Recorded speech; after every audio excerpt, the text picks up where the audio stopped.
1 Samuel 20. And David fled from Naioth in Ramah, and came and said before Jonathan, What have I done? What is mine iniquity? And what is my sin before thy father, that he seeketh my life? And he said unto him, God forbid, thou shalt not die. Behold, my father will do nothing, either great or small, but that he will shew it me.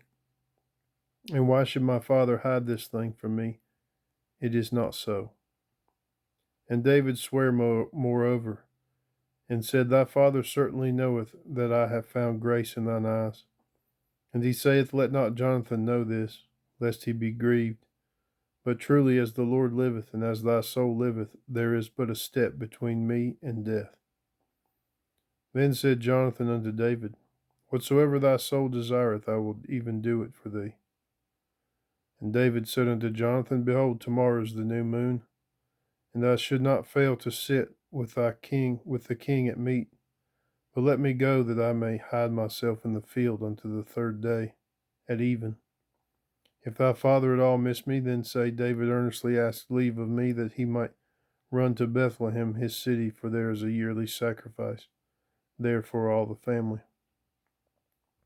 And if he say thus, it is well, thy servant shall have peace. But if he be very wroth, then be sure that evil is determined by him. Therefore thou shalt deal kindly with thy servant, and thou hast brought thy servant into a covenant of the Lord with thee. Notwithstanding, if there be in me iniquity, slay me thyself. For what shouldest thou bring me? Why shouldest thou bring me to thy father? And Jonathan said, Far be it from thee. For if I knew certainly that evil were determined by my father to come upon thee, then would not I tell it thee? Then said David to Jonathan, Who shall tell me? Or what, if thy father answer thee roughly? And Jonathan said unto David, Come and let us go out into the field.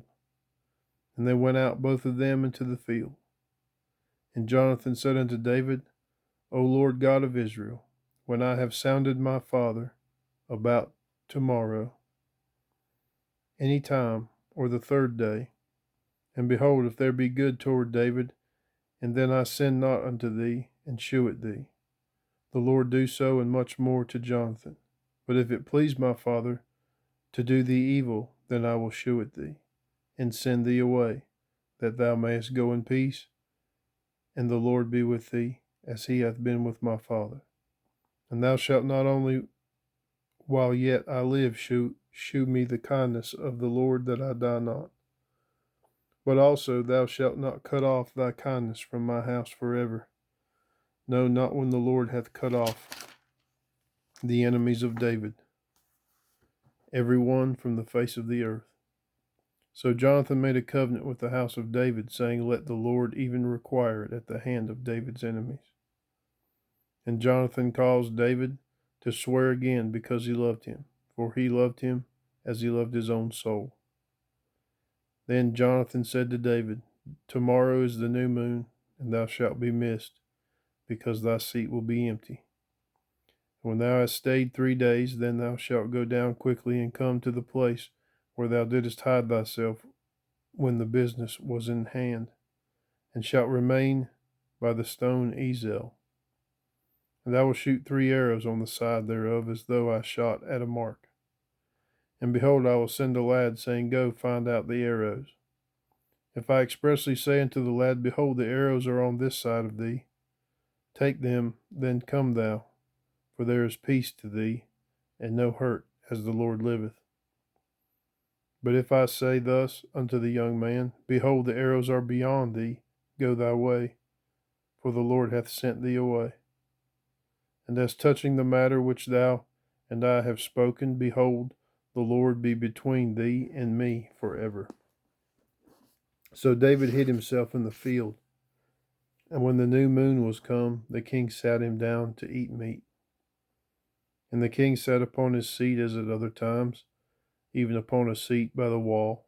And Jonathan arose, and Abner sat by Saul's side, and David's place was empty. Nevertheless, Saul spake not anything for that day, for he thought something hath befallen him. He is not clean, surely he is not clean. And it came to pass on the morrow, which was the second day of the month, that David's place was empty. And Saul said unto Jonathan his son, Wherefore cometh not the son of Jesse to meat, neither yesterday nor today? And Jonathan answered Saul, David earnestly asked leave of me to go to Bethlehem. And he said, Let me go, I pray thee, for our family hath a sacrifice in the city, and my brother, he hath commanded me to be there. And now, if I have found favor in thine eyes, let me get away, I pray thee, and see my brethren. Therefore he cometh not unto the king's table. And Saul's anger was kindled against Jonathan, and he said unto him, Thou son of the perverse, rebellious woman, do not I know that thou hast chosen the son of Jesse to thine own confusion, and unto the confusion of thy mother's nakedness?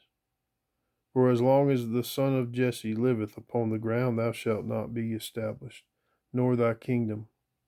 Wherefore now send and fetch him unto me, for he shall surely die. And Jonathan answered Saul his father, and said unto him, Wherefore shall he be slain? What hath he done? And Saul cast a javelin at him to smite him, whereby Jonathan knew that it was determined of his father to slay David. So Jonathan arose from the table in fierce anger, and did eat no meat the second day of the month, for he was grieved for David, because his father had done him shame.